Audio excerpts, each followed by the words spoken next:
Madame, Monsieur, bonsoir et bienvenue à votre magazine Le Débat. Nous parlons ce soir des fêtes de fin d'année. Fêtes de fin d'année, cela est une source de joie. Nous sommes dans l'euphorie, nous sommes dans l'engouement, dans l'effervescence, nous sommes dans la joie, dans les dépenses effrénées. Mais cela peut également s'avérer une source de pression, de danger, qui pourrait rimer avec excès, avec accident, avec beuverie, avec insécurité également, avec incivisme, avec la mort, avec le manque également de prévoyance, donc un manque d'argent. C'est la fin de l'année, c'est la fin d'un cycle. Est-ce inévitable tout cela? Ou quelles sont les dispositions à prendre? Comment anticiper, éviter le pire? Nous ouvrons le débat ce soir et nous avons 4 invités ressources. Monsieur Bafa Koné, monsieur, bonsoir. Bonsoir, madame. Vous êtes directeur général de l'OSER. L'Office de sécurité routière. Office de sécurité routière. Merci d'être avec nous sur le plateau. Merci. Monsieur Zawi Valentin, monsieur, bonsoir. Bonsoir, madame. Vous êtes sociologue. Tout à fait. Merci d'être là. Je vous en prie. Monsieur Diabaté Ibrahima, bonsoir à vous. Bonsoir, madame. Vous êtes président d'une association de jeunesse, donc Jeunesse Conseil national de la jeunesse. Je suis président du Conseil national des jeunes de Côte Président du d'Ivoire. Conseil national de la jeunesse de Côte d'Ivoire. C'est bien cela, madame. Monsieur Félix Boni, merci d'être là. Bonjour, Marie. Vous êtes, bonsoir, vous êtes journaliste, directeur éditorial. Exact. Très bien. Alors, première des choses, c'est de situer l'opportunité, la raison et la présence de nos différents invités sur le plateau. Monsieur Bafa Koné, vous êtes directeur général de l'OSER. Donc, avec vous, on parle de sécurité routière. Quelles sont vos prérogatives? Nos prérogatives, il faut le dire que nous avions pour mission d'abord de faire la formation des inspecteurs de permis de conduire. Nous avons aussi la mission de former des conducteurs, de recycler des conducteurs professionnels et des moniteurs, ceux-mêmes qui forment les usagers qui vont passer le permis de conduire dans les établissements, des auto-écoles, comme on le dit. Et nous collectons sur l'ensemble du territoire toutes les données des accidents de la circulation. Nous procédons à faire une cartographie et et les données sur les tués, les blessés et les morts. Et puis nous donnons des conseils pour que la tendance soit à la diminution. Et nous prenons des mesures, et par les mesures de sensibilisation, par les mesures de prévention et par les mesures de formation. D'accord, donc on parle de formation, on parle de collecte de données, on parle de conseils, voilà. On parle de répression aussi. Enfin, d'expertise même, d'audit, pour faire des plans de circulation, pour voir on ressort dans nos analyses de données, on peut même faire la cartographie des points où il y a des accidents qui se produisent le plus souvent et comment les traiter.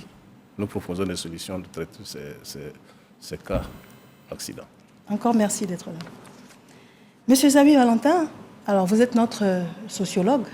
Donc cette effervescence, cet engouement dont on a parlé à l'introduction, est-ce que ça a un lien avec la culture, avec les habitudes, par exemple?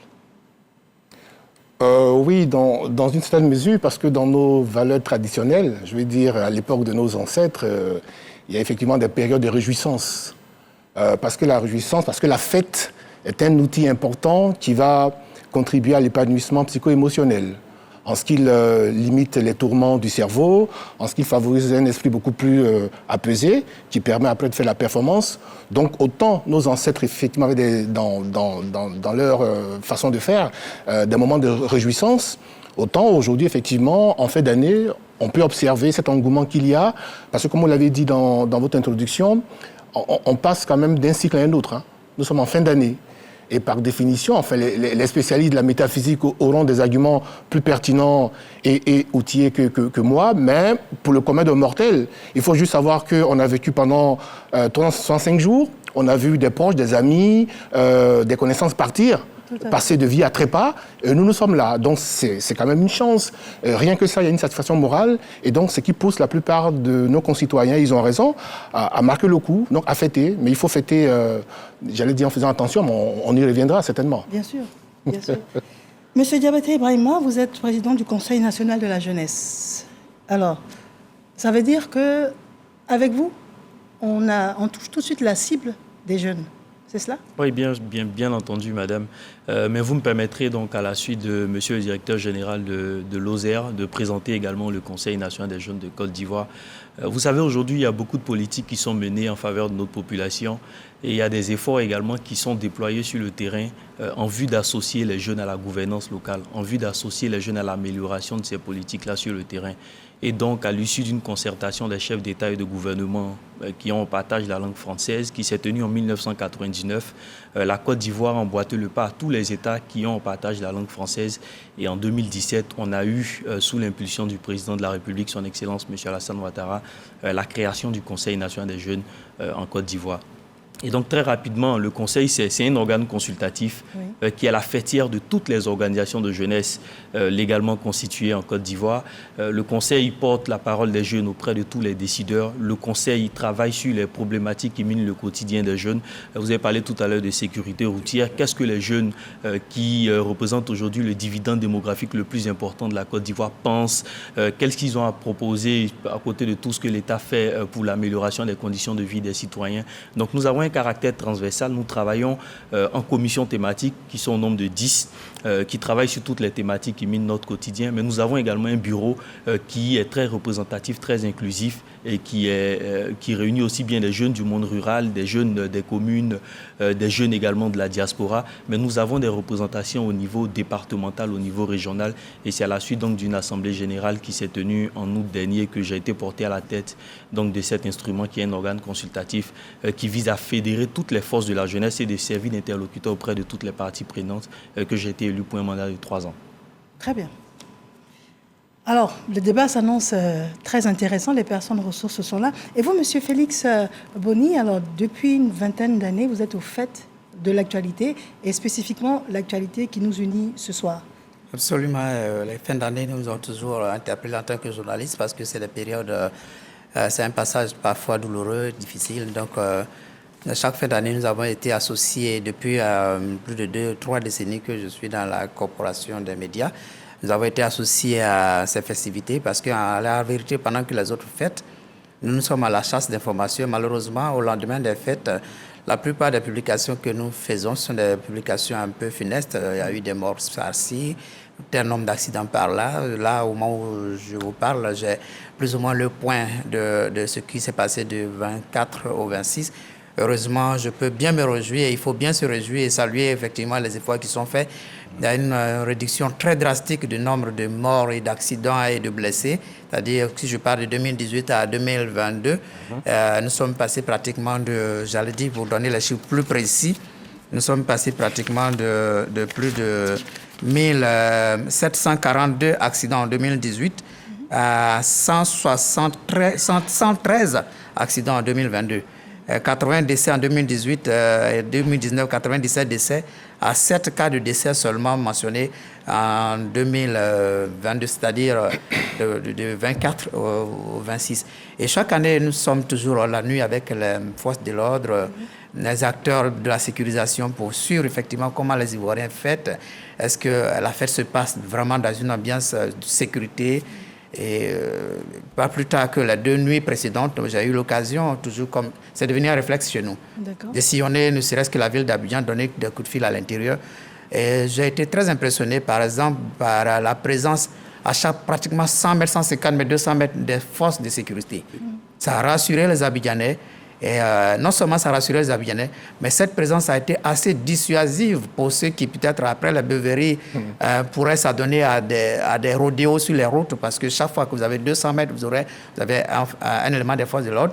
Vous vous dites, si vous commettez une gaffe, vous allez très vite être interpellé. Ça a été très dissuasif et j'ai vu qu'à Abidjan, la fête a été vraiment calme.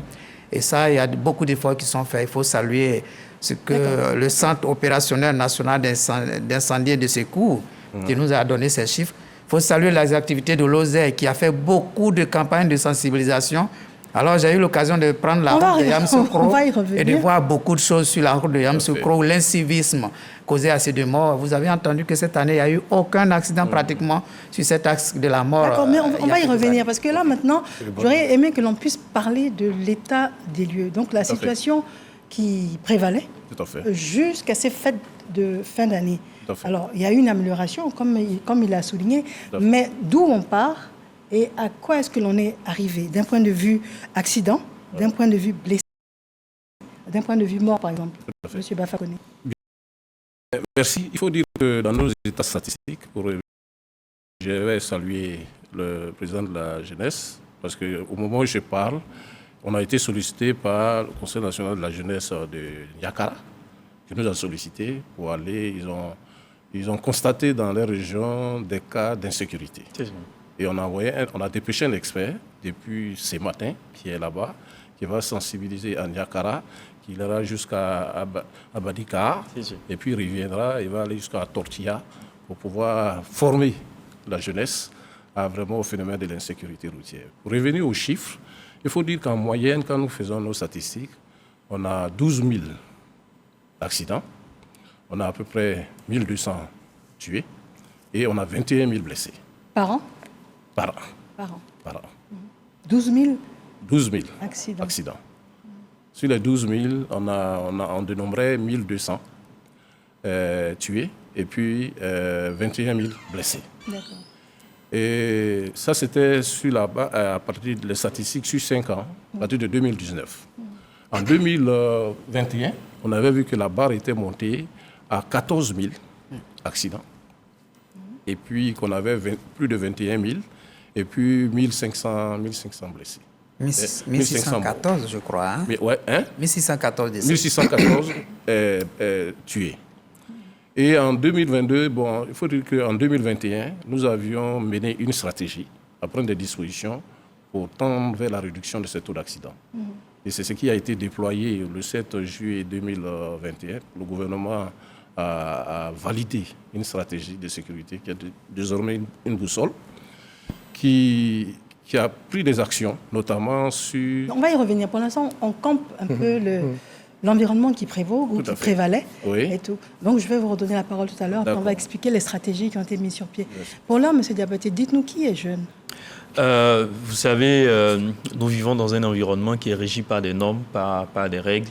Et selon la Charte africaine de la jeunesse, est jeune toute personne âgée de 15 à 35 ans. Et la Côte d'Ivoire donc, a ratifié la Charte africaine de la jeunesse et donc s'inscrit dans cette veine. Et spécifiquement en Côte d'Ivoire, est jeune toute personne âgée de 16 à 35 ans, selon la Constitution ivoirienne. D'accord. Et en Côte d'Ivoire, c'est 75,6% que constitue la jeunesse. Exactement. Et c'est ce qui m'amenait d'ailleurs à dire qu'aujourd'hui, les politiques visent l'inclusion, visent à prendre l'avis de toutes les parties prenantes. Et la jeunesse, donc, qui est ce poids démographique-là, mérite d'être associée aux prises de décision. Et nous nous réjouissons, en tout cas, de tous les efforts qui sont déployés par les pouvoirs publics pour faciliter la prise en compte des aspirations des jeunes dans les politiques publiques. D'accord. Vous, en tant que président donc, du Conseil national de la jeunesse, dites-nous, estimez-nous, combien de jeunes vous suivent, dans quelle proportion? Combien de jeunes nous suivent? Tout à l'heure, je disais qu'on a eu un processus de renouvellement des instances au niveau du Conseil national des jeunes. Et je précisais avant cela que le Conseil, c'est l'organe consultatif et la fêtière de toutes les organisations de jeunesse. Le processus qui s'est soldé par mon élection à la tête du Conseil national des jeunes de Côte d'Ivoire a mobilisé sur toute l'étendue du territoire national exactement 6473 organisations de jeunesse.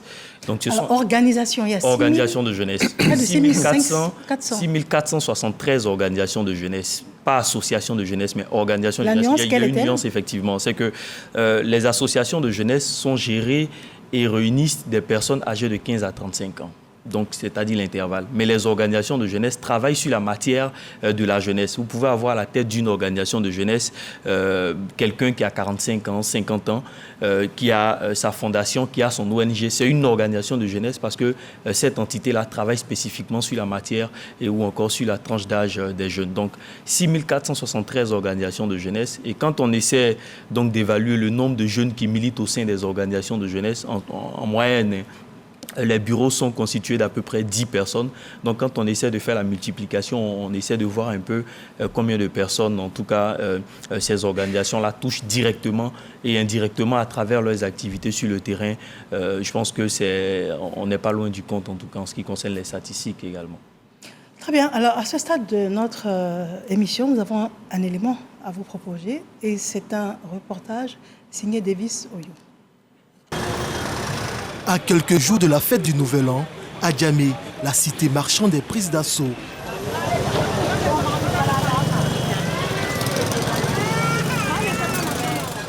Difficile de se frayer un chemin. Parents, enfants et vendeurs à la criée se disputent le passage. Les magasins de paille, d'articles électroménagers et surtout de jouets sont arrachés. Dans cette grande surface, c'est la course aux jouets.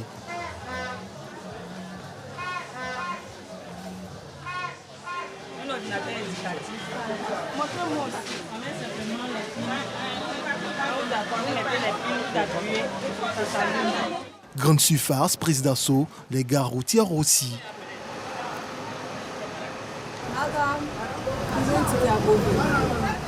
Je viens faire mes achats, aller vendre et puis je profite pour fêter en famille aussi.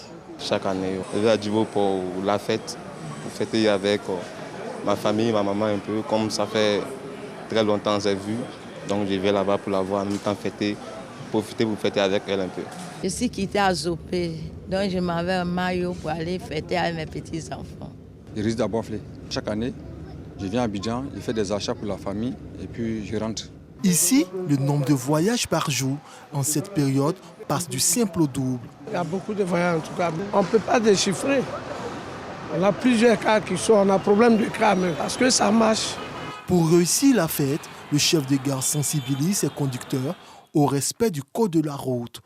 Message reçu 5 sur 5 par Karamoko, un habitué des grands axes du pays. Ça fait maintenant près de 15 ans.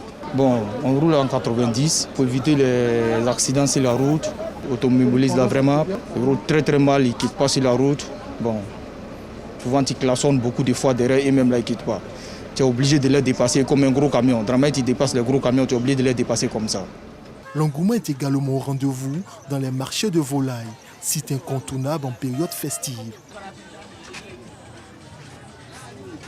Depuis 6h jusqu'à 18h, il y a clients. Les gens vont payer beaucoup. Je suis venue acheter 4 poulets pour la fête. Il a dit 3500 au début, il a diminué. Il en est 500 sur chaque poulet. Donc on est tombé d'accord. À l'image de Bénédicte, les fêtes de fin d'année sont l'occasion pour chaque parent de faire plaisir aux familles. Autrement dit, c'est un moment de pression et de joie avec lequel les parents s'en accommodent pour le bonheur de tous. Malheureusement, ce moment de bonheur est parfois troublé par plusieurs formes d'incivisme. Alors, messieurs, je vais vous demander de réagir après cet élément. On sent vraiment l'engouement, l'effervescence, avec quelques restrictions. Monsieur Bafa connaît, quel est votre sentiment premier? Oui, c'est la fête. On prépare la fête et le plus souvent, les compagnies de transport sont prises d'assaut. Et je dirais que c'est normal, surtout c'est des grandes périodes de fin d'année et de voyage. Les gars vont au village, ils vont un peu partout. Et nous, en ce qui nous concerne, quand ces moments arrivent, on va vers les grandes flottes. On va dans les gares, on les sensibilise au respect du code de la route. Et on fait des actions de formation sur les chauffeurs même qui sont et on amène même les gestionnaires d'entreprises et de transport de prendre des dispositions pour que il y ait dans le choix du chauffeur qui a travaillé plusieurs heures, qui soit remplacé et qui ne mette pas seulement l'accent sur à maximiser les recettes. D'accord. Voilà. Et il y a toute une équipe qui vient définir, de sensibiliser depuis le 22. On a commencé à sensibiliser et ils ont fini leur sensibilisation hier. On s'apprête à partir d'après-demain à aller encore sur le terrain de sensibilisation. Alors, on a vraiment le sentiment que les choses sont maîtrisées. Et quand on entend M. Félix Boni parler, on réalise qu'il y a une baisse drastique également. Et ça, vraiment, c'est vraiment une grâce. Avant de vous demander votre réaction, c'était pour vous annoncer que nous avons le code QR, donc, que vous voyez au bas de l'écran, qui est à votre disposition. Il va vous suffire de le scanner. Et donc, vous allez pouvoir poser des questions que nous allons retranscrire ici fidèlement à nos différents invités sur le plateau. Et vous aurez donc les réponses en direct. Monsieur Zawi Valentin, quel est votre sentiment après cet élément de reportage? Écoutez, c'est un rituel qu'on observe chaque fin d'année, j'allais dire, aussi à l'occasion des grandes fêtes, comme la période pascale. Oui, comme je le disais, c'est tout à fait normal que des populations qui ont vécu une année durant et qui ont la grâce de passer notre année marquent le coup. Après, M. Koné l'a dit, hein, c'est une période très florissante pour les transporteurs. Mais je pense qu'en même temps, ça pose le problème de la responsabilité. De dire que oui, en tant que transporteur, on a le droit de faire de l'argent, mais aussi de respecter et de protéger la vie des citoyens. Donc je pense que ça, on en parlera, ça pose le problème malheureusement de l'incivisme qu'on peut observer parfois sur nos routes. La fête, c'est bien, mais il faut qu'après la fête, les vies soient préservées. Parce qu'après 2022 à 2023, c'est très bien que le maximum d'Ivoiriens et d'habitants de ce pays continuent à vivre. Très bien. Voilà, donc je pense que c'est, comme je l'ai dit, c'est un rituel. Il faut juste s'accorder que chaque composante du système joue son rôle pleinement, en toute responsabilité, pour que les vies soient préservées. Très bien. Alors vous, alors dites-nous. Alors moi je pense que la vidéo nous rappelle au quotidien nos moments de fin d'année. La fin d'année rime en général avec donc des rencontres familiales, mais qui parle de rencontres familiales, pas de rencontres avec les proches également. Et ces rencontres-là se préparent et je pense que c'est ce qui a été retracé fidèlement dans l'élément qui nous a été présenté. Mais c'est également un moment de rétrospection, un moment qui nous permet de faire le bilan de notre année, de 12 mois écoulés, un moment qui nous permet de relever ce qui a marché, mais de relever les points d'amélioration pour que l'année N+1, en tout cas, soit beaucoup plus reluisante pour nous. Et je pense également, comme monsieur le sociologue, que c'est un moment qui doit nous appeler à beaucoup plus de responsabilités parce que il y a beaucoup, les commerces sont très sollicités, les gares routières sont très sollicitées, il y a beaucoup plus de mouvements qu'au cours des mois précédents et donc il faut que les uns et les autres notent qu'ils doivent faire preuve de responsabilité, de discipline pour éviter au maximum je veux dire, les accidents et également respecter donc tout ce qui est prescrit par la route également. Monsieur Boni, alors c'est un peu le résumé de tout ce qu'ils ont dit que vous écrivez, que vous conseillez à vos lecteurs? Absolument, c'est ce que d'abord prévenir, il faut prévenir, c'est-à-dire que en tant que journaliste, il faut faire le relais de tout ce qui est action de sensibilisation, campagne pour jouer également notre partition en informant davantage les populations sur les mesures qui sont prises, qu'il faut respecter. Et d'ailleurs, lorsque j'ai suivi cet élément tantôt, il y a le conducteur qui parlait de la limitation de vitesse à 90 km/h. C'est là que je voudrais interpeller monsieur, peut-être poser une question à monsieur le directeur général de l'Office de sécurité routière, parce qu'effectivement, on a tous publié les documents sur la limitation de vitesse de 90 à 110, à 120 même pour les véhicules légers et tout. Mais lorsque vous prenez parfois les routes, vous voyez que des mastodontes qui roulent au-delà de 110-120 km/h. Et ça, on voit des compagnies de transport dont les chauffeurs ne respectent pas du tout ces prescriptions je ne sais pas si c'est de l'OSER ou si c'est du ministère. Alors je voudrais savoir, monsieur le directeur général, quelles sont les mesures qui sont prises au-delà de la sensibilisation pour réprimer ces cas de non-respect des dispositions prises. Parce que ce sont des cas qui sont très légion sur notamment l'autoroute du Nord. Sur l'autoroute du Nord, tout à fait. Alors, excusez-moi, juste avant de vous permettre de répondre à cette question que l'on retient, dites-moi juste pour clore le contexte dans lequel nous sommes, parlez-nous rapidement de congés anticipés et puis parlez-nous également de cette date du 23 qui a été la date de départ en congé. Comment est-ce que la jeunesse s'est comportée et puis d'un point de vue flux, qu'est-ce qui s'est passé? Et juste après ça, vous répondez à la question. D'accord, merci madame. Alors, il faut dire que le phénomène de congé anticipé depuis au moins ces 20 dernières années est un phénomène auquel donc l'école ivoirienne est fortement confrontée. Il consiste exactement pour des personnes, ça peut être des élèves ou des personnes non identifiées, de décider de perturber les cours en anticipant les congés qui sont prescrits par le ministère en charge de l'Éducation nationale. Je pense que depuis l'année dernière, on a eu en tout cas une prise de conscience beaucoup plus accrue parce que le ministère en charge de l'Éducation nationale et le ministère de la promotion de la jeunesse, à travers les centres de services civiques, se sont mobilisés et les jeunes qui ont été pris en flagrant délit et les jeunes qui ont été pris en train donc de déloger en griffe leurs amis ont été donc admis au centre de service civique et on a observé une année 2021 jusqu'à ce que les grandes vacances donc s'en viennent, une année paisible, une année qui s'est terminée en tout cas en beauté. Cette année également, il y a une mobilisation aussi bien des décideurs mais également de la jeunesse. Au niveau des décideurs, je sais qu'il y avait des cérémonies d'honneur à l'emblème national tous les lundis qui étaient pilotées par des ministres, par des directeurs directeurs centraux, par les directeurs généraux dans tous les établissements du pays.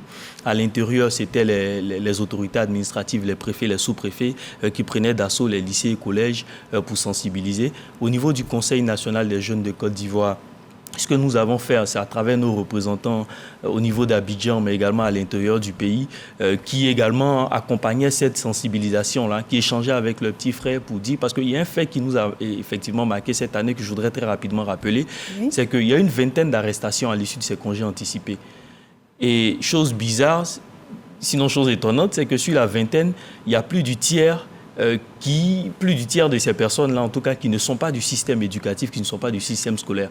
Donc, nous, au cours de la sensibilisation, c'était également d'attirer l'attention de ces jeunes-là qui sont à l'école pour dire, est-ce que vous savez que ceux qui viennent vous déloger, ce sont des gens qui ne vont même pas à l'école. Donc, pensez à votre avenir, pensez à ce que vous voulez faire et dites-vous que vous avez une responsabilité, c'est de rester à l'école et que la date du 23, aucune, en tout cas, autorité ne peut vouloir ou bien ne peut prétendre travailler contre son système éducatif parce que la Côte d'Ivoire aujourd'hui, pour qu'elle soit affichée sur l'échiquier international, pour qu'elle essaie de conseiller dans le Conseil des Nations, il faut qu'elle ait un système éducatif très performant. Et la formation, l'éducation est la base de toute chose. Et donc les autorités ne peuvent en aucun cas vouloir porter en torse à votre liberté en vous maintenant jusqu'au 23. C'est sûrement et certainement parce que il y a des failles que nous devons rattraper à l'issue donc des États généraux de la jeunesse et de l'éducation nationale.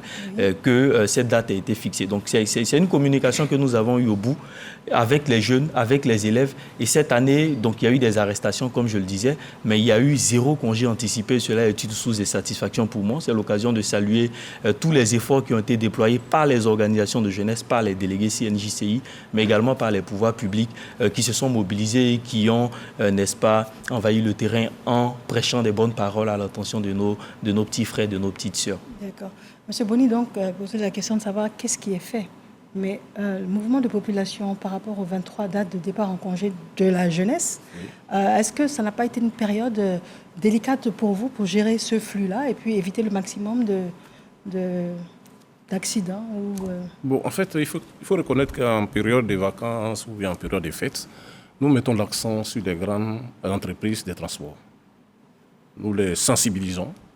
On ne peut pas empêcher qu'une société fait des affaires, mais il faut que cela se passe dans les règles du respect, notamment de la bonne conduite. Et le chauffeur qui est à bord, il faut qu'il soit dans de bonnes conditions de conduite et que les vitesses réglementaires, telles que vient de le dire monsieur, concernant les gros cas à 90 km/h, il faut reconnaître que la vitesse excessive est un facteur très dangereux qui crée l'accident. Et pour cela, sur certains axes, nous avions des opérations de contrôle de cette vitesse-là. Quand le véhicule est à la marche, on a des positions des radars qui nous permettent d'arrêter un véhicule qui fait l'excès de vitesse et puis qu'il est amendé par infraction. Mais qu'est-ce qu'on dira des axes qui ne sont pas contrôlés par des radars? En ce moment-là, il y a la liberté. Il y a eu des cas d'excès de vitesse qui ont amené à un moment des lourdes pertes d'accidents qui ont créé des lourdes pertes. Et le gouvernement de Côte d'Ivoire avait en son temps même pris la décision de doter ces cars-là de limiteurs de vitesse. Et ça a duré quelques années. Et puis après, il y a un rapport d'expertise qui nous est sorti pour dire qu'on tue l'activité par la limitation de vitesse. Qu'on avait le droit de prendre des dispositions, de contrôler, et puis d'amender le fautif. Et c'est sur cette base-là que la suspension de ces décrets-là a été élevée. Mais nous faisons nos opérations de contrôle sur ces axes. Aujourd'hui, on est passé par le système de transport intelligent qui dote les axes de radars, qui flashent systématiquement, et on a amendé par rapport à la limitation des vitesses. Et c'est ce qui nous a permis d'observer, comme l'a dit monsieur, sur certains axes, la réduction du taux de la mortalité. Monsieur Boni? Vous avez parlé du système de, je ne sais pas si on dit plombage, qui tuait le commerce. Quand on dit que ça tue, n'est-ce pas que les transporteurs sont en train de vous faire comprendre que ça ne nous permet pas d'aller assez vite, de revenir vite pour prendre le maximum de passagers parce Non. Le débat n'est pas allé sur ces plans. Oui. Ça a été un débat très social où on fabrique un véhicule pour avoir une certaine vitesse. Le transporteur, il achète un véhicule, un car, avec une certaine vitesse qui est vendu, qui est commercialisé. Et puis, on lui dit, avec ces véhicules-là, tu n'as pas le droit d'avoir une certaine limitation de vitesse. Donc, on était allé sur le principe de doter par les limitateurs de vitesse qui compressaient le véhicule. Bon, par des rapports techniques, il a été démontré que le moteur prenait un coup. C'est aussi une réalité. Alors, l'incivisme, le code de la route précise les règles. On ne doit pas aller à une telle vitesse avec un type de véhicule. On ne doit pas aller à une telle vitesse sur un axe bien déterminé, parce que même les routes, ils sont réalisés avec des vitesses de référence qu'il ne faut pas dépasser. Sinon, il y a problème. Alors, c'est au respect de tout cela que nous veillons à contrôler par des opérations de contrôle radar. C'était de notre fait, mais on ne peut pas doter tout l'axe des radars. Lozère avait 4 radars en son temps. On le faisait dans certaines situations. Mais quand le secteur n'est pas supervisé par le radar, le chauffeur, il est le super, il fait n'importe quoi. Alors c'est pour cela qu'on va par une autre façon, c'est-à-dire le système de transport intelligent, on en a utilisé, on a couvert tout Abidjan, on est en train d'aller vers les axes des grandes lignes comme d'Abidjan sur la frontière, vers les frontières, aussi bien à l'est qu'à l'ouest et puis sur le sud. D'accord. Mais ces débats, j'avoue, ça a eu lieu de façon contradictoire, mais toujours est-il que le système de limitation de vitesse a été suspendu, mais ont donné la force à l'autorité publique de contrôler les états de vitesse et de prendre les amendes qu'il faut. Peut-être que la question, c'est une question qui peut-être n'est pas peut-être adressée directement à M. le directeur général de Lozère, mais on a parlé tantôt des congés anticipés.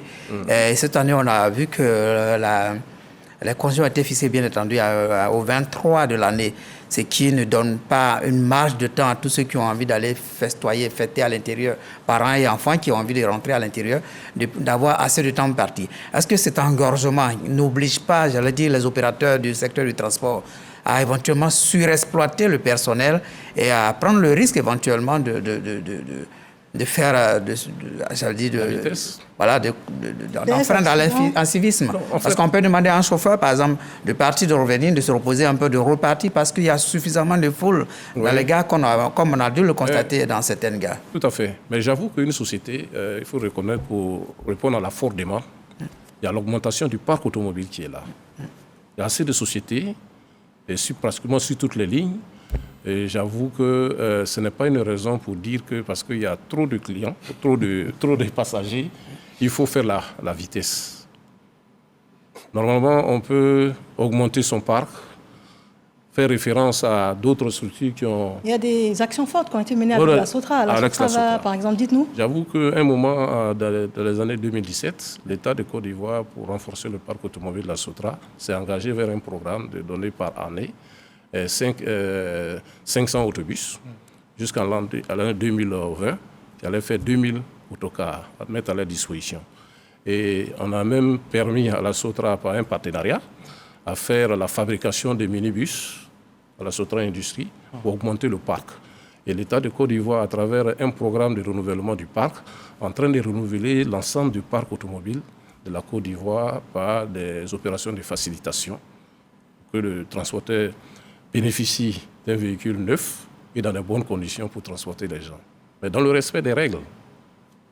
Donc on a le transport lagunaire également. Il y a le transport lagunaire aussi, qui a enlevé le monopole à la Sotra sur le plan d'eau lagunaire.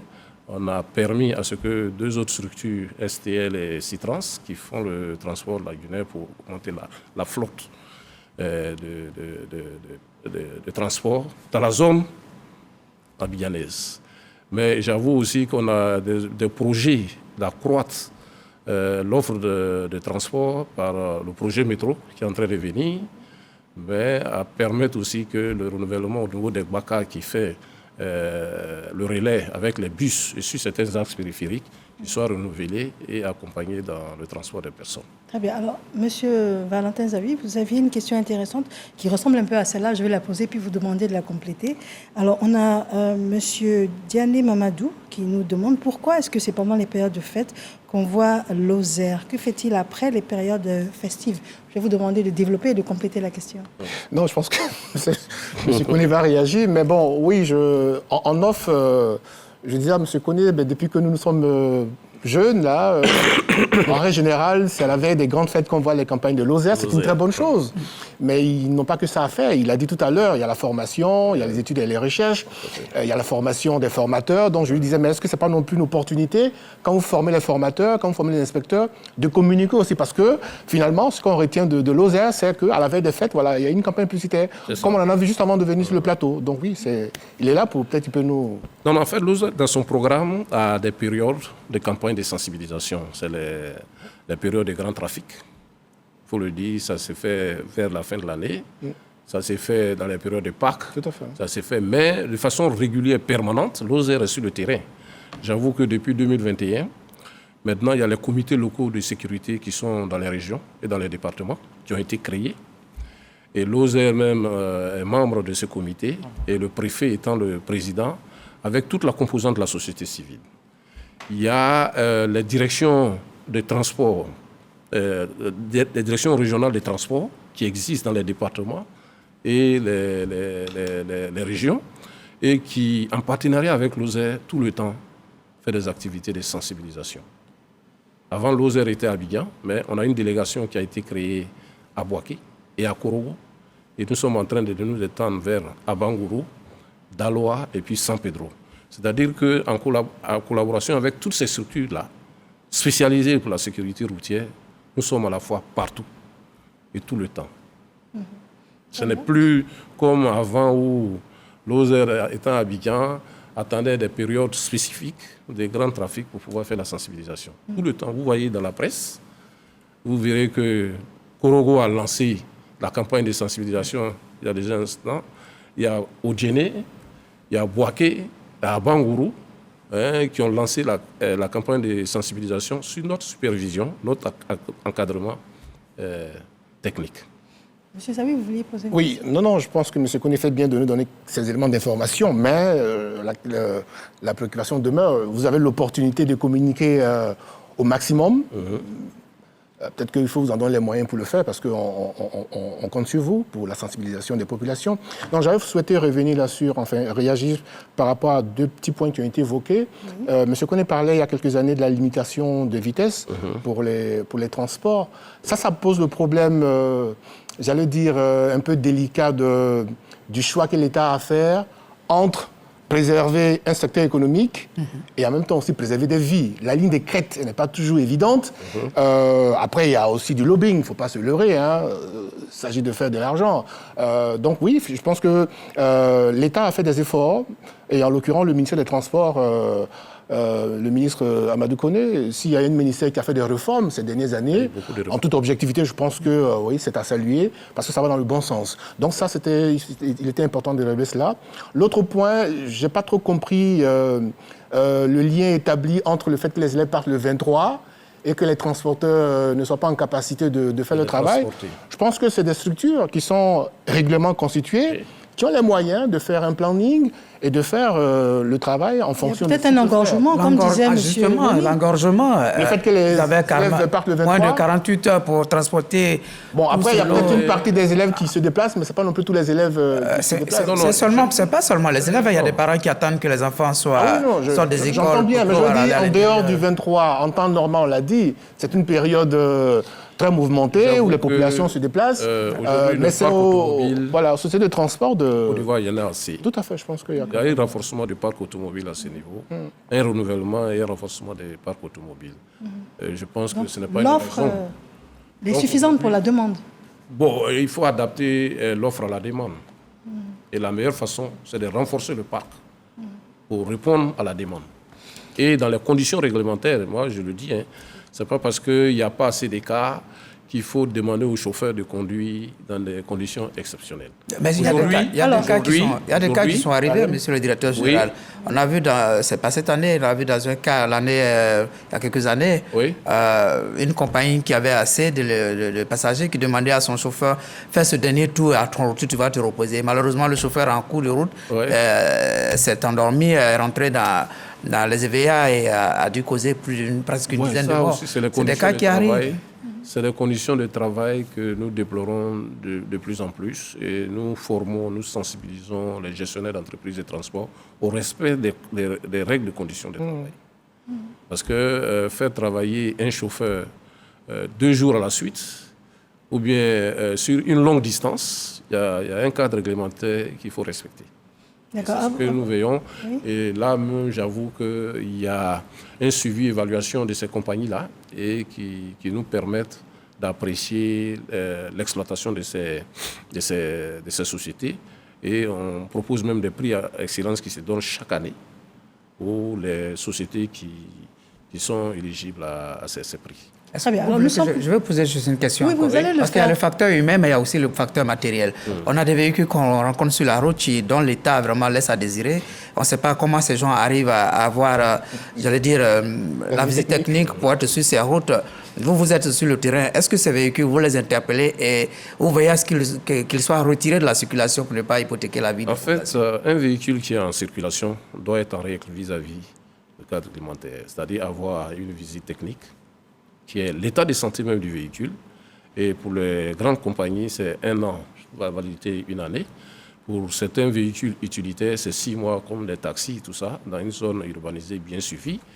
Et j'avoue, l'état mécanique, il y a même des conditions de contrôle pour faire en sorte, pour voir si le véhicule est en état de fonctionnalité, même quand bien même il a les documents nécessaires. Parce qu'en fait, on a amélioré les conditions de contrôle technique de ces véhicules-là. Il y avait une seule société qui le faisait. Actuellement, il y en a 2 ou 3, 4 qui ont un agrément, qui sont en train de s'installer. Et aujourd'hui, dans le système qu'on appelle le contrôle intelligent, avec des vannes, on a même de savoir que tel véhicule n'a pas sa visite technique. Il n'a même pas, à partir du 1er janvier, on saura tel véhicule n'a pas d'assurance, puisque ça a été dématérialisé. L'assurance va se dématérialiser. On est à même, par un contrôle, un check-in de contrôle par nos systèmes de transport intelligent, à pouvoir déterminer que les véhicules ne sont pas. Ils seront mis en fourrière. De plus en plus, avant c'était difficile, parce que le contrôle se faisait par les forces de l'ordre. Il fallait tomber sur ces cas, et puis les mettre en fourrière. Mais aujourd'hui, on a des moyens de pouvoir les saisir, de les mettre en arrêt et de les mettre en fourrière. Et ces opérations ont fait qu'aujourd'hui, il y a beaucoup qui ne prennent pas la décision de rouler quand ils ne sont pas en règle vis-à-vis. La vraie question, M. Kounou, si je peux me permettre, c'est est-ce que vous avez un pouvoir de coercition? C'est-à-dire en termes de contrôle, là, comme Félix le relevait, enfin, oui. On le fait par... Non, l'OSER ne fait pas le contrôle. Voilà, l'OSER en partenariat avec les forces de l'ordre, c'est-à-dire la gendarmerie, la police. Et on a eu à un moment une police spécialisée qui était mise à disposition, qui sont un petit effectif, mais aujourd'hui, ils sont devenus une direction qui sont sur le terrain en partenariat avec les forces de l'ordre. Le commissaire Touré, Kader. Le commissaire Touré. Alors, on va essayer on est là également pour transcrire les préoccupations des téléspectateurs.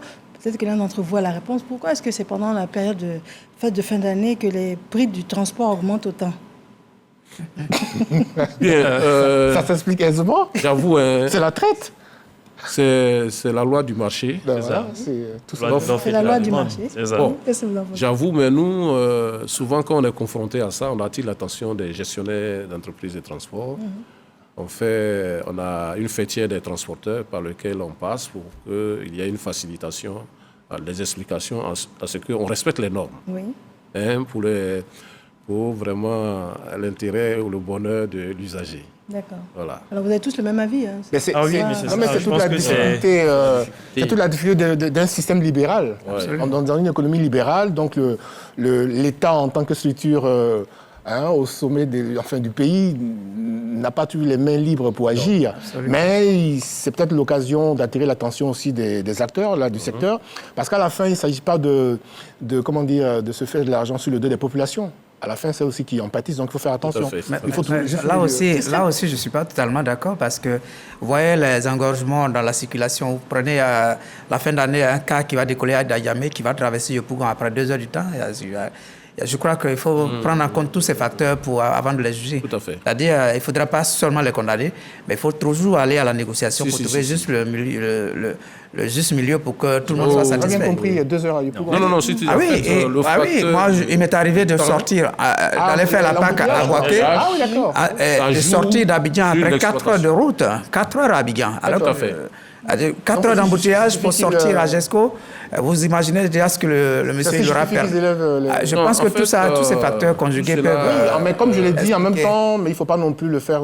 oui, je suis d'accord, c'est vrai, mais il faudra certainement trouver le juste milieu pour que... C'est quand même, au-delà de tout, ce sont des commerçants qui font du profit. Ces phénomènes sont recensés et il y a l'autorité qui organise la mobilité urbaine AMUCA en train d'y travailler pour vraiment construire des voies, c'est-à-dire des BRT, des voies vraiment spécialisées pour ces gens pour éviter que la vitesse commerciale est un élément très dangereux dans l'exploitation de ces véhicules-là. Ce qui fait que souvent, ça les pousse à peut-être augmenter le prix. Je comprends votre préoccupation. Et même à augmenter la vitesse quand ils sortent de l'embouteillage. Alors, il y a M. Djedje Jean-Louis qui demande pourquoi est-ce que les compagnies de transport ne respectent pas la vitesse. On en a parlé, mais est-ce que vous avez le moyen de les contraindre?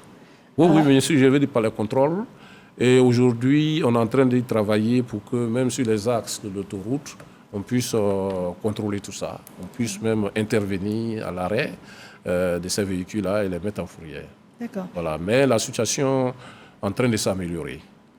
Voilà, sur certains axes qui ne sont pas encore contrôlés. Aujourd'hui, dans Abidjan, on a vu que vraiment la vitesse excessive a chuté parce qu'il y a les moyens de contrôler. Il y a des gens, les propriétaires de taxis ou bien des véhicules reçoivent des amendes par message. Ils sont sujets à payer des amendes. Aujourd'hui, c'est en train de payer le prix puisque nous voyons bien que les gens font beaucoup plus attention. Parce qu'ils ne savent pas dire qu'à tel moment, ils seront amendés. Surtout pour ceux qui sont les utilisateurs, les services utilisateurs, comme les gros cas, ça a un impact dans la gestion de leurs véhicules. On a d'autres raisons également qui nous interpellent pour parler de drames en fin d'année. On a par exemple l'incivisme où on a des braves commerçants qui malheureusement se mettent souvent en bordure de route, se mettent en danger. Il n'y a pas que la vitesse, il y a également la mauvaise appréciation de ce genre de personnes. Alors, allez-y. Oui, mais ça pose le problème de notre relation, de nos rapports à la loi. Est-ce que nous respectons la loi dans notre pays? Ça pose le problème de l'incivisme qu'on peut observer à tous les niveaux. Et c'est heureux qu'on ait le président du Conseil de la jeunesse, parce que quand on a une population aussi jeune, et que malheureusement, la plupart de nos jeunes, quels sont les repères qu'ils ont, quelles sont les références qu'ils ont, quels sont les modèles qu'ils ont. Quand on voit nos jeunes dans la ville, sur les réseaux sociaux, quand on voit parfois ce qui se passe dans nos écoles, où des élèves portent main à leurs professeurs, à leurs enseignants, je pense qu'il y a un travail important à faire, parce qu'il s'agit de préparer la Côte d'Ivoire de demain. Et il me souvient, je m'en voulais de ne pas le dire, sous la présidence du président Houphouët-Boigny à l'époque, quand il y avait un nouveau gouvernement, il y avait un numéro spécial de Fratmat où on publiait la liste des membres du gouvernement. Et quand vous, jeunes, quand vous lisez les CV, ça vous donne envie de travailler à l'école. Donc il y a ce modèle-là. Il y a ces modèles qu'il y avait avant. Aujourd'hui, quels sont les modèles que nos jeunes ont? Donc ça, je veux dire, par rapport à l'incivisme qu'on peut observer au niveau de la jeunesse, c'est une hypothèse qu'il faut prendre en considération. Maintenant, l'autre point, puisque vous parliez de ce qui est fait, enfin, les populations qui ne respectent pas non plus l'espace, enfin, qui occupent les trottoirs de façon anarchique, mais oui, ça revient à cela. Comment est-ce que nous respectons les lois que nous devons respecter en tant que citoyens? Ça pose le problème de ce que nous faisons, de notre devise, comme je l'ai dit, qui consigne nos valeurs. Nous sommes un pays où nos valeurs sont l'union, la discipline et le travail. Donc, normalement, si chacun faisait ce qu'il avait à faire, nous sommes un pays où on devrait avoir des populations disciplinées. Ce n'est pas le cas. Donc, ça nous interroge sur notre relation, notre rapport à la loi, et il appartient à chaque entité, à chaque structure, de sensibiliser, de faire ce qu'il faut faire, parce que si vous prenez 10 personnes, si on leur dit vivez comme vous voulez, mais les gens vivant, ça c'est humain. Dès l'instant où il y a la loi, c'est pas tout le monde qui est forcément à l'aise à vouloir respecter la loi. Donc il faut un environnement de coercition aussi. Il faut, voilà, j'allais dire, disposer les gens à respecter la loi. Et c'est en cela que les structures qui doivent contrôler, qui doivent évaluer, doivent jouer pleinement leur rôle. Parce qu'autrement, ça part dans tous les sens. Monsieur Diabaté, vous inquiétez pas, la question ici même est pour vous. Alors, on est en plein dans la jeunesse, tous les regards sont vers vous. Je vous donne la question et puis vous allez... Alors, Monsieur Ignace Yao, bonsoir à vous. Je voudrais demander à Monsieur Diabaté si dans leurs actions, où ils sensibilisent la jeunesse, alors cette jeunesse qui passe le temps en période de fête dans les maquis, à boire et par la suite se mettre au volant. Alors, c'est également un facteur d'accident mortel. Alors, dites-nous, que faites-vous? Alors, ce qui est prévu pour cette fin d'année déjà au niveau du Conseil national des jeunes de Côte d'Ivoire, c'est qu'en relation avec les tenanciers donc des lieux festifs en question, les maquis, les bars, c'est qu'à chaque fois qu'une heure passera, qu'il y ait des messages forts à l'attention de ceux qui côtoient ces espaces-là, n'est-ce pas, pour dire attention, fêtons, mais fêtons sainement, attention, fêtons, mais pensons également donc que l'année 2023 doit nous trouver en parfait état de santé.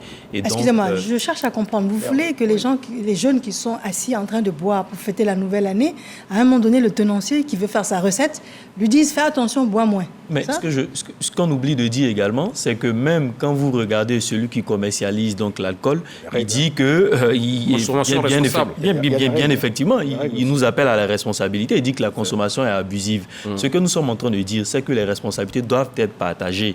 Autant on ne doit pas conduire donc en état d'ivresse, autant les uns et les autres doivent également s'engager pour que ces accidents-là soient limités au maximum. Et donc, pour nous, derrière, c'est de sensibiliser à tous les niveaux. Parce qu'effectivement, c'est dans la fête, les gens sont là, ils ont envie de penser à autre chose, ils ont envie donc d'oublier tout le stress peut-être du service. Et moi, je pense que les tenanciers de ces espaces-là ont une grande responsabilité, ont une part à jouer. Et donc, je me réjouis du fait qu'il y ait eu cette initiative-là qui permettra donc de lancer même des messages forts. Vous savez, on quittait à Abidjan le 15 décembre pour une activité, une caravane de solidarité que nous avons tenue dans le département des Téini. Je pense à plus de 750 km d'Abidjan. Et à chaque fois qu'on partait, quand on arrivait dans la région du Bunkani, on a vu des panneaux qui étaient sur la route. On disait il était pressé, mais il n'est jamais arrivé. Moi, je pense que ce sont des messages forts.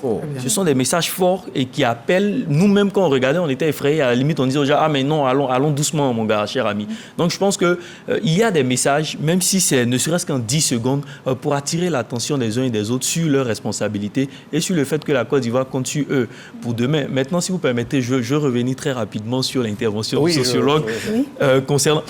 Moi, je pense pas. Je pense que déjà. C'est laquelle, c'est l'intervention? Oui, tout à l'heure, il parlait donc des repères qui manquaient à la société, tout ça. La crise militaro-politique et la crise post-électorale, donc de 2000 à 2011, les crises successives que la Côte d'Ivoire donc, depuis 30 ans. ont connues, ont leur part de responsabilité. Je pense que. Il n'y avait pas de perspective en général, sinon les perspectives étaient de moins en moins, étaient moins importantes qu'aujourd'hui. Et donc, effectivement, il y a des jeunes qui s'adonnaient à certains vices, il y a des jeunes qui s'adonnaient à certaines pratiques. Et je pense que le cumul de tous ces effets néfastes-là que ces crises ont causé sur la jeunesse ont eu un impact donc sur notre quotidien. Mais aujourd'hui, il ne faut pas occulter le fait qu'il y a des jeunes responsables, il y a des jeunes qui travaillent. Quand on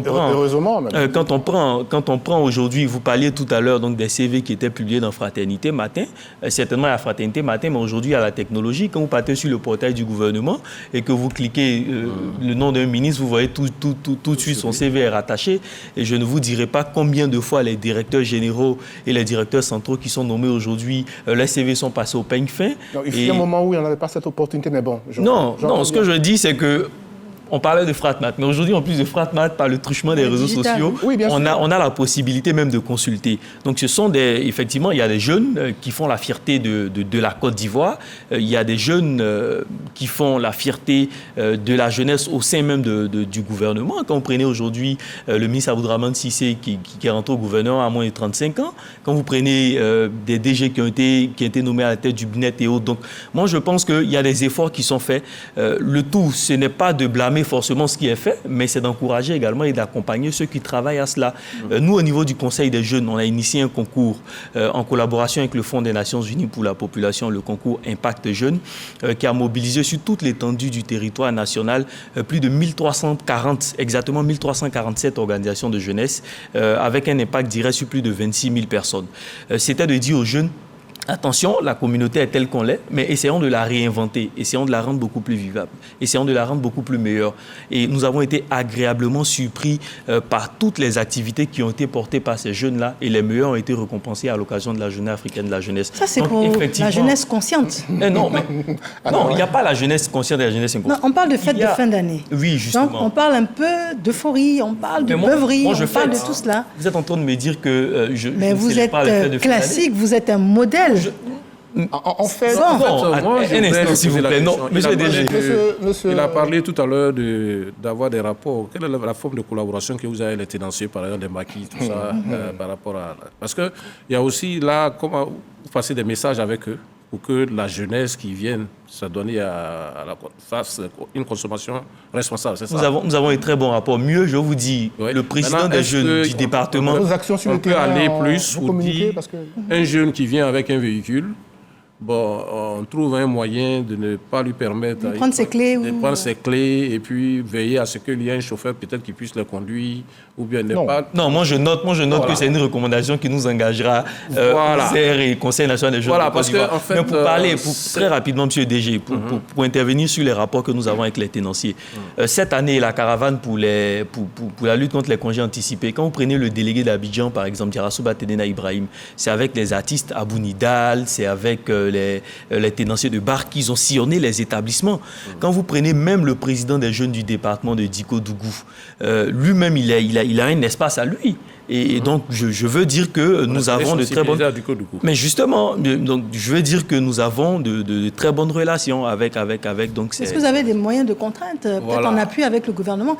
Mais comment contraindre? Parce qu'il y a la bonne foi, on compte sur la bonne foi du citoyen, quand bien même il serait tenancier de bar. Mais quand on pense à la recette qu'il peut faire, qui n'arrive qu'une fois par an, à un moment donné, on se dit, comme tout à l'heure, il y a le business et puis il y a la conscience. Moi, je pense clairement que c'est au pouvoir public donc de se donner les moyens de contraindre tous les citoyens qui ne respectent pas les normes. Non, mais vous avez un instrument fort. Nous avons un instrument fort. Ces milliers de jeunes qui vous écoutent. Justement, madame, je disais tout à l'heure que le Conseil national des jeunes, c'est un organe consultatif qui a pour objectif d'encadrer les organisations de jeunesse et de servir d'interlocuteur entre les décideurs et les jeunes. Donc, c'est dit, on porte les aspirations des jeunes auprès des décideurs. On fait des recommandations, mais on n'a pas de moyens de pression, on n'a pas de moyens pour venir contraindre, dire aux jeunes, non, il faut avoir un chauffeur, comme le DG le préconisait tout à l'heure. J'ai une question, Mariam Sou. Est-ce que dans votre organisation, dans votre conseil, les jeunesses des partis politiques sont également... Bien entendu. Au niveau du Conseil national des jeunes de Côte d'Ivoire, je parlais des fêtières d'organisation de jeunesse, les fédérations qui sont au nombre de 7. Le parti au pouvoir, le RHDP, donc à la suite d'une correspondance que j'ai adressée donc au premier responsable, donc a désigné un jeune qui siège et qui vient représenter le parti au pouvoir. Et à l'unanimité, sinon les partis d'opposition, donc de manière consensuelle, se réunissent et désignent également l'un d'entre eux qui siège en qualité de vice-président et qui est là, effectivement, M. Dago Afeli. Et ce que je veux préciser au passage, c'est que quand le parti vient, au cours de nos travaux, bien entendu, il ne vient pas parler de son parti politique, il vient porter l'aspiration des jeunes qui sont engagés en politique, mais qui pensent également à l'amélioration des conditions de vie. Alors, j'ai quelques questions. Il y a une question. Les communes, autres, là, par rapport à... Alors, les premiers donc, collaborateurs des collectivités territoriales au niveau des mairies, c'est les jeunesses communales. Les jeunesses communales sont représentées au sein du Conseil national des jeunes de Côte d'Ivoire. Il peut y arriver que le président de la jeunesse communale de Touba, par exemple, ait des difficultés avec le maire. Donc, il revient dans ce cas de figure-là au président du département, qui est le délégué CNJCI du département de Touba, de rentrer. La proposition au maire, par exemple, de prendre des dispositions restrictives par rapport à un tenancier de maquis. Bien entendu, bien entendu. Et même un règlement de fonctionnement de ces maquis. C'est des recommandations. Non, c'est des recommandations qu'on fait. C'est des recommandations qu'on peut faire. Monsieur Bafa-Koné, les recommandations, donnez-moi quelques minutes et puis on y arrive. Hein. Oui. En conclusion, les recommandations et puis chacun aura son mot de fin à dire. Tout à fait. Mais là, toujours dans les questions, alors une question pour vous. Qu'est-ce qu'il en est de l'alcootest? C'est de Salah Abdul Karim. Qu'en est-il aujourd'hui des alcotests sur les routes et comme pour prévenir les accidents? Voilà, depuis un moment, nous avons des alcotests et dans nos contrôles, aussi bien à la sensibilisation qu'à la répression, on utilise des alcotests. On a même des éthylotests, il suffit de souffler dans la lambeau. On a la valeur de la consommation que vous avez. Et qu'est-ce que vous faites une fois que c'est déterminé? Il faut reconnaître qu'on intervient et c'est pénal dans le cas des accidents de la circulation qui entraînent mort d'homme. Et là, nous faisons des rapports qu'on soumet, on envoie au procureur, comme ce qui s'est passé à Cocody un moment. Et lors d'une fête, il y a 3 jeunes qui faisaient du rodéo, qui ont causé la mort d'une famille. Une famille. Voilà, à Cocody, à Angré. Et cela nous a interpellés. Et depuis ce moment, tout le contrôle de la police, que ce soit par la police nationale, que la gendarmerie. Mais on en voit moins sur les routes maintenant. On en voit moins sur les routes. Voilà, ils sont équipés aujourd'hui d'alcotests, d'éthylotests pour pouvoir effectuer ces opérations-là. Et d'ailleurs, avant, quand on utilise ces alcotests-là, il y avait beaucoup plus de personnes qui étaient à des valeurs vraiment excessives. Mais aujourd'hui, la tendance à la baisse. D'accord. Alors, une question pour vous. D'un point de vue, alors c'est une question de AFEC, d'un point de vue sociologique, quelle stratégie de sensibilisation doit-on mettre en place pour convaincre les automobilistes, surtout les poids lourds, à respecter le code de la route selon vous? D'un point de vue sociologique. D'un point de vue sociologique, mais écoutez, c'est une question intéressante parce que quand vous observez bien la vie de nos parents à l'époque dans les villages, il n'y avait pas le désordre. On ne faisait pas tout n'importe quoi. Même s'il n'y a pas la prison telle qu'on la connaît aujourd'hui, on peut mettre les gens en quarantaine, mais on ne se permet pas de faire tout n'importe quoi. Donc, j'allais dire sociologiquement, nous sommes des personnes qui respectent la loi. Et quand on quitte le village, qu'on vient dans le domaine urbain, et on en parlait, il y a eu ce qu'on a connu dans notre pays, parce qu'il faut quand même observer que de 60 à 90, sous l'aide du président Houphouët-Boigny, il y avait quand même de l'ordre dans ce pays. Hein. Il y avait quand même de la discipline. Et puis on a connu toutes les crises qu'on a connues, mais qui dérégulent complètement une société. Donc il faut que nous rentrions en nous-mêmes. Est-ce que nous sommes des hommes comme on en trouve dans d'autres pays? Qu'est-ce qui explique qu'un Ivoirien en France, en Angleterre, est respectueux de la loi? Et quand il est chez lui, il ne respecte pas la loi. C'est un environnement qu'il faut aussi créer. Ils l'ont bien réussi au Rwanda. On ne fait pas tout et n'importe quoi, parce qu'il y a la loi, il y a des agents qui sont là pour veiller à cela. Donc, il y a ce que l'État doit faire en termes d'environnement coercitif, pour que chacun se dise, je n'ai pas le droit de faire tout et n'importe quoi, passez-moi l'expression. Mais il y a aussi nous, en tant que citoyens. Ça, c'est un élément important. C'est pourquoi je reviens sur les valeurs qui sont les nôtres. Nous sommes la Côte d'Ivoire, union, discipline, travail. Ça veut dire quoi? Et je termine avec ça, avant que mes co-débatteurs réagissent. Être unis, ça ne veut pas dire qu'on pense tous les mêmes choses. Nous sommes différents, mais nous devons nous accepter dans nos différences et nous retrouver sur, j'allais dire, des sujets majeurs de la nation. Par exemple, quand notre équipe nationale joue, tous les Ivoiriens, comme un seul homme, on doit supporter notre équipe. C'est ça, l'union. Après, la discipline, comment voulez-vous avancer dans un pays? Comment on peut faire le développement s'il n'y a pas de discipline? Donc, il faut que chaque citoyen et chaque habitant de la Côte d'Ivoire intègre qu'on n'a pas besoin qu'il y ait un policier, un gendarme derrière chacun de nous. Mais qu'en tant que responsable, on doit respecter les lois. Et après, il y a le travail, on doit aussi travailler. Donc, ça revient à des valeurs qui sont nôtres que nous devons incarner chacun à son niveau, depuis le président de la République jusqu'au dernier des citoyens. Voilà. Très bien, rapidement. Je voulais ajouter, oui, allez-y, monsieur Boni. Souligner que la question était précise en ce qui concerne les poids lourds. Les poids lourds. Et moi, j'ai un point de vue sur cette question. C'est ça. Et j'ai en face de moi le directeur général de l'Office de sécurité routière. Moi, je pense que ces poids lourds, il faut catégoriser ceux qui doivent avoir accès, c'est-à-dire ceux qui doivent piloter ces poids lourds. Pour moi, un jeune de 21 ans, 22 ans ne devrait pas se retrouver dans la cabine d'un véhicule poids lourd.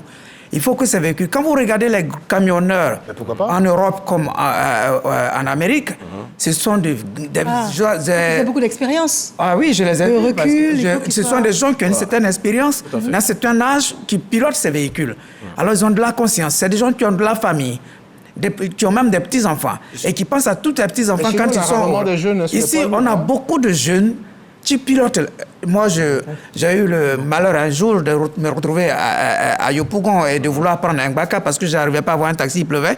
Alors, c'était un gamin qui était au volant, un gamin, je ne sais pas s'il a 16 ans ou 17 ans. Alors, je me dis, mais si je meurs dans ce Gbaka, qu'est-ce que les gens vont me dire? Mais on a des gamins qui pilotent des véhicules de transport. Et vous verrez même la question du tricycle aujourd'hui. Tout le monde, le tricycle a un gabarit de véhicule. Tout à fait. C'est-à-dire celui qui pilote un tricycle devait avoir un permis de conduire parce qu'il pilote un engin, c'est pas une moto, c'est pas un vélo. On verrait des gamins de 13 ans, 14 ans qui ont des Abidjan. Donc moi je pense qu'il faut pouvoir catégoriser les âges. C'est-à-dire à partir de tel âge, vous pouvez conduire tel type de véhicule. À partir de tel âge, vous pouvez conduire un véhicule de transport. Parce que vous transportez des gens qui ne sont pas vos parents, qui veulent arriver à destination, qui vous payent pour ça. Alors, à partir de tel autre âge, vous pouvez conduire un véhicule de tel gabarit, c'est-à-dire les poids lourds. Et au-delà de tout ça, l'éducation civique à l'école.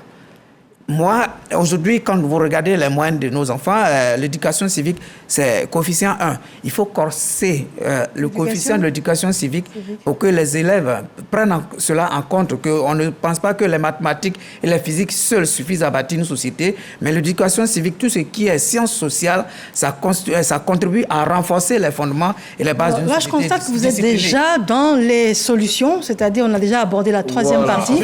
Mais juste, à votre permission. Oui. Non, c'est vrai que Félix fait bien. Moi, je t'ai lancé de façon générale, mais si on revient au Conseil des poids lourds, j'en parlais avec M. Koné en off, ce sont des structures, ce sont des entreprises régulièrement constituées. Il faut mettre les responsables de ces structures devant leurs responsabilités. Au risque de me répéter, ça veut dire que n'importe qui ne peut pas se lever un matin et dire je vais conduire un poids lourd. Il y a des règles, il y a des exigences minimales qu'on doit respecter. Mais comme je l'ai dit, par-dessus tout, ça revient toujours non seulement à la notion de responsabilité, mais quel est notre rapport par rapport à la loi? Est-ce que nous respectons la loi dans ce pays? La question, elle demeure. D'accord, on a parlé donc d'incivisme, on a parlé de sécurité routière, on a parlé de jeunesse, d'implication. Vous avez les différentes pistes pour vous battre et rester en vie. On peut s'amuser, c'est la fête de fin d'année, vous l'avez expliqué, ce sera peut-être la conclusion également. C'est un cycle, c'est un renouvellement et tout, mais il faut rester en vie. Et là, la fête est après. Après, il faut rester en vie. Un petit élément de reportage, parce qu'en plus, il faut vivre. Il ne faut pas tout dépenser pour les fêtes de fin d'année. Un petit élément de reportage et nous aurons un dernier tour de table avec tous nos invités. Et c'est signé Davis Oyou. Rime avec dépenses. Pour célébrer le passage au Nouvel An, certaines personnes dépensent parfois sans compter. Nourriture en abondance, alcool à volonté, les petits plats sont mis dans les grands. Mais les retombées de cette joie peuvent être de courte durée, si rien n'est planifié auparavant. Maurice Koué, expert en finances personnelles et en économie familiale, décline les attitudes à adopter pour éviter de subir la pression des fêtes. Il faut d'abord être prévoyant pour s'habituer à faire un budget familial. On sait très bien que l'année en décembre, tu dois fêter. Il faut donc prévoir ce à quoi tu vas allouer les dépenses, bien les moyens que tu vas accorder à cette fête-là. Et donc, pour le faire, il faut d'abord commencer au début, c'est-à-dire prévoir ce qu'il faut prévoir pour que tu fêtes en beauté, tout en ayant les moyens pour fêter aisément. Alors, ça veut dire quoi?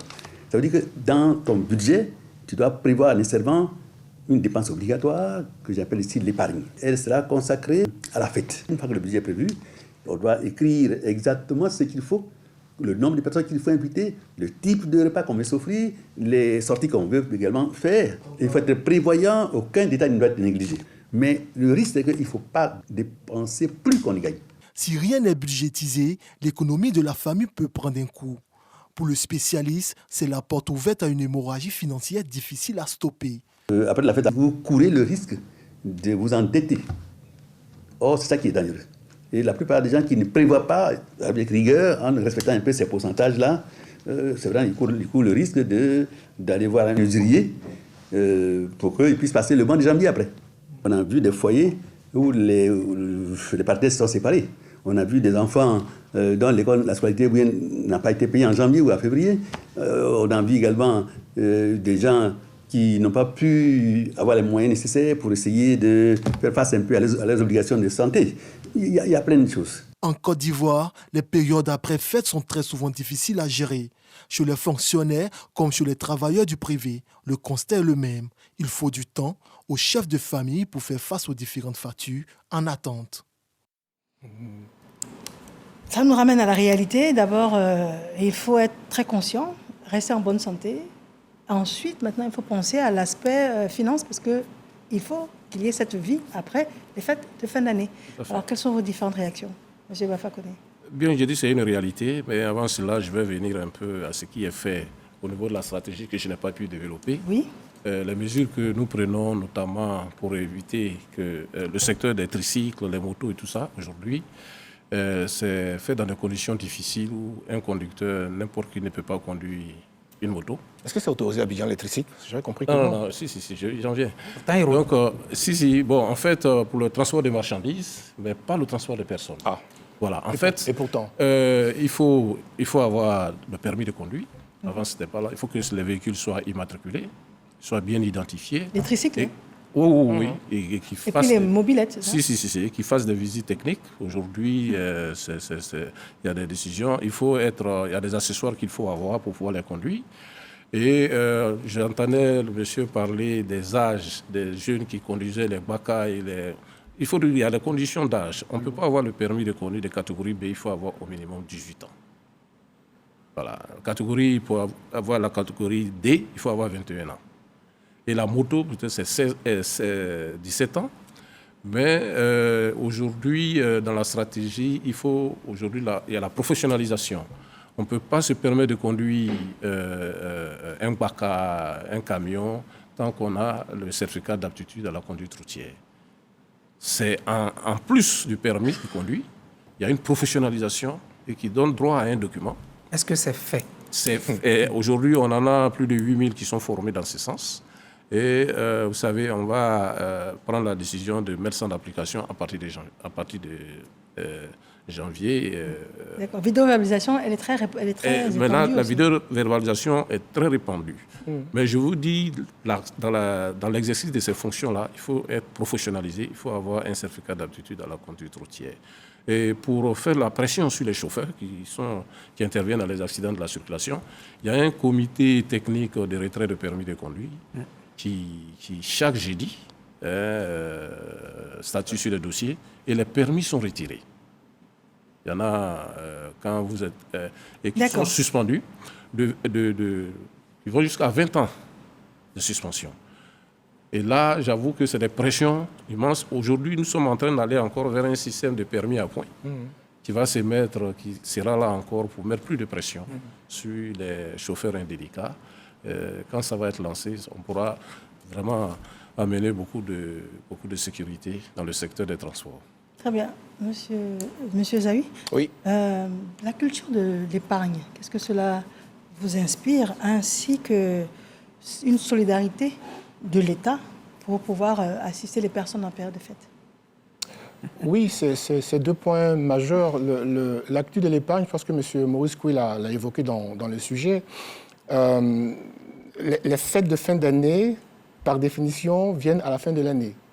Donc, un père de famille, une mère de famille doit planifier ses dépenses. Mais quand on dit ça, en même temps, j'entends nombre de nos concitoyens qui se disent c'est la croix et la bannière, c'est pas évident, donc il faut déjà avoir le minimum pour pouvoir épargner. Mais c'est une culture qu'on va avoir, parce qu'on peut avoir 2 millions, 3 millions comme revenu mensuel, et ça existe, et qui n'épargnent pas. Donc oui, on sait qu'on a la fête en fin d'année, quand on a la possibilité d'épargner, on va se dire, OK, peut-être qu'à la fin du mois, je mets 10 000 francs, je mets 20 000 francs de côté. À la fin du mois, ça me fera de l'argent qui me permet de fêter avec ma famille. Oui, donc c'est à souhaiter. Après, comme j'ai dit, il y a les réalités du terrain qui font que parfois, c'est pas tout évident, mais c'est quand même important d'intégrer cela. Maintenant, l'autre point, vous avez évoqué, la solidarité, s'il y a une valeur qui est chère aux Africains que nous sommes, c'est celle de la solidarité. Voilà, le communisme En Afrique, c'est dans nos gènes, parce que quand on ne peut pas être heureux tout seul. On a toujours à donner un coup de main à ses proches. Et dans cette logique-là, je pense que l'État fait ce qu'il peut, mais ce serait bien qu'à l'occasion de ces fêtes-là, en tout cas de fin d'année, au niveau des collectivités locales, nos mairies, nos conseils régionaux, voilà, qu'on puisse organiser pour permettre aussi aux familles démunies de sentir moins leur situation, parce qu'il s'agit aussi de partager. Et donc, je pense qu'en termes de partage des richesses de l'État, du pays, ce serait bien qu'on voit dans quelle mesure est-ce que des efforts sont faits. Bon, on peut toujours faire plus, et donc il faut le souhaiter. Très bien. Alors, Monsieur Diabaté Ibrahima, en tant que président du Conseil national de la jeunesse, quel message fort vous auriez à adresser pour aider à canaliser cette jeunesse dans cette dernière ligne droite des fêtes de fin d'année? Alors, moi, je pense qu'on a longtemps, en tout cas, échangé sur ce plateau, sur tout ce qui est relatif au civisme et à la citoyenneté. Je pense qu'on a également précisé que la jeunesse, c'est le poids démographique, c'est 75,6% de notre population. Il faut que la jeunesse se dise qu'elle a une part à jouer dans notre développement. Et pour ce faire, il faut qu'elle s'approprie même les principes du civisme. En premier lieu, je parlais donc du respect donc des institutions de la République, qui parlait tout à l'heure donc des tests de la loi, de la Constitution, mais également des personnes qui incarnent ces institutions-là. La solidarité nationale est aussi un fait, les questions de respect de la chose publique, mais également il faut que les jeunes se disent qu'eux-mêmes, au-delà de tout, ils sont des acteurs importants et donc ils se doivent d'être au quotidien responsables, ils se doivent donc d'avoir des comportements enviés, des comportements, des très bons comportements à l'égard de la nation. Vous parliez tout à l'heure de solidarité. Je me réjouis de savoir qu'à Daloa, il y a eu des actions en cette fin d'année portées par des jeunes qui se cotisaient et même qui allaient dans des localités, aller aider des familles. Je pense qu'avec l'appui même de l'autorité municipale, avec le maire également, il y a eu. Et demain même au niveau de la commune de Cocody, on a des bénévoles au niveau du conseil des jeunes. On s'est cotisé également. On va au niveau du centre social de Cocody pour apporter le sourire à 50 familles donc, qui sont des familles en difficulté pour cette fin d'année. Et je terminerai par dire également, comme monsieur le sociologue, que la fin d'année se prépare et c'est depuis le 1er janvier. Donc il faut penser progressivement à ces dépenses que nous faisons en fin d'année, là, essayer d'épargner au maximum et donc pour fêter en beauté et ne pas sentir l'année qui vient après, parce que comme le disent certains, après la fête c'est la défaite, mais il ne faut pas qu'après la fête ce soit la défaite, parce qu'après la fête il faut qu'on continue de vivre et il faut qu'on continue de vivre sainement. Très bien, merci. Monsieur Félix Boni, alors vous aviez commencé en début d'émission à nous donner des chiffres. Vous êtes allé auprès des structures qu'il faut pour avoir la réalité du terrain. Après nos échanges sur le plateau, vous êtes optimiste pour cette dernière ligne droite. Quel est votre sentiment? Pour continuer dans les chiffres, on disait, les mêmes sources nous disent que les accidents de la route qui ont été un peu au cœur de cette émission font perdre à la nation ivoirienne 3% du PIB. Et les mêmes chiffres nous disent que la jeunesse et les accidents de la route sont la cause principale de décès au niveau de la jeunesse de 0 à 29 ans. Voilà comment ça interpelle. C'est-à-dire de 0 à 29 ans, on a une bonne proportion de la population active qui perd la vie à cause de ces accidents. Alors, pourquoi on n'y arrive pas dans les solutions que nous proposons? On a tout à l'heure parlé de l'alcoolisme. Moi, je crois que c'est l'un des facteurs pour lesquels on ne fait pas assez de sensibilisation. Je dirais qu'il ne faudrait pas demander à la jeunesse, au Conseil national de jeunesse, de faire plus que ce qu'il fait actuellement. Mais il y a des autorités étatiques, des ministères qui sont chargés de la question du civisme. Et la question du civisme, c'est le respect de la discipline. Dans notre emblème Union Discipline Travail, et la question de la discipline est au cœur de notre vie. Il faut que cela soit davantage amplifié. Et pour embrayer sur ce que les autres ont dit, effectivement, une fête, ça se planifie. Oui. Une fête, ça se planifie, ça s'organise. Et chaque famille devra organiser sa fête planifiée en fonction de ses moyens. Ne pas vivre comme les autres. On n'a pas tous les mêmes moyens. Il ne faudra pas faire ce que l'autre fait en fonction de ses moyens. Planifier, organiser la fête de sorte qu'au lendemain de la fête, on soit toujours en vie et qu'on soit capable de ne pas déstabiliser la structure familiale, mais qu'on puisse toujours tenir la responsabilité qu'on a dans la famille. On aura les factures de CIE aussi qui vont venir, la scolarité, les cantines, le cas, les transports. Oui, il faudra penser à tout cela pendant qu'on fête aujourd'hui. Donc voilà ce que je peux ajouter. Le civisme et le civisme à travers l'éducation civique et la répression par la loi. Nous sommes déjà au terme de cette émission, mais j'ai une toute dernière question pour vous. Quels sont vos rapports? Quelle est la collaboration avec les centres hospitaliers, par exemple, avec les sapeurs-pompiers? Est-ce qu'il y a un numéro vert également? Voilà, en fait, nous avons une grande... Si on peut le faire en moins d'1 minute? Avec le groupement des sapeurs-pompiers, et le ONPC souvent, et ils nous informent, ils interviennent en matière de secourisme, et avec les forces de l'ordre, ils ont des cas d'accident de la circulation que nous collectons. Et généralement, le problème qui se pose, c'est après l'accident, comment assister le blessé? Parce que dans nos données d'accident de la circulation, quand on fait la collecte des données, on attend 1 mois après un accident pour arrêter le décompte. Donc, dans nos accidents corporels, on fait tout, on prie et on fait tout pour qu'on ait parmi les blessés moins de morts, si on a constaté des morts, pour qu'on puisse sauver des vies humaines. C'est notre travail et nous avons une grande collaboration avec les GSP, le Fonds de garantie automobile, qui a des représentations au niveau des centres hospitaliers et qui aujourd'hui, avec la validation de la stratégie, le gouvernement leur a permis d'étendre leur intervention dans l'assistance aux blessés. Je vous remercie infiniment. Voilà. D'être venu sur notre plateau. Messieurs, je le rappelle, Monsieur Bafa Koné, vous êtes directeur général de Lozère. Monsieur Zahui Valentin, vous êtes sociologue. Monsieur Diabaté Ibrahima, vous êtes président du Conseil national de la jeunesse. Et Monsieur Félix Boni, vous êtes journaliste, directeur éditorialiste. Voilà, merci encore à vous. Et puis, qui veut aller loin, ménage sa monture. Et c'est ce que l'on vous demande.